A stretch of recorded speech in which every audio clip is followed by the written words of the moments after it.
Puts pa tayo. I-on natin yung ano, para magpiyaan. Nag-on na siya, no? Yan, napagandahan dyan, no? Ito Ayan yung, guys, ito nga pala yung gagamitin ko sa mga, alam mo yung paa na pawisin, pasmado, at saka mabahong paa. Ayan. yan. Lagyan natin ng tea at saka suka, at saka tawas. Tawas. Lagyan natin ng asin. Pero painitin muna natin kaunti yung kayang-kaya lang ng kayan ng init. So magpuputs pa tayo ngayon para bumango-bango yung paa. Yan, nilagyan natin dyan ng tea. Tapos mamaya massage naman. Sarap! Lagyan natin ng asin na 4 na kutsarang asin Ayan, guys. nilagyan na. Tapos lalagyan din ng tawas, suka. Ayan. Tapos lagyan natin ng suka guys.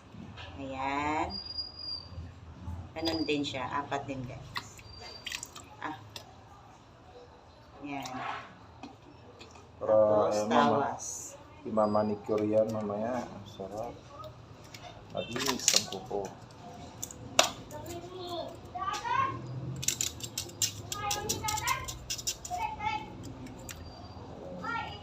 Pag uminit-init na siya dyan, guys, tapos ibababa na natin yung paa ng 15 minutes.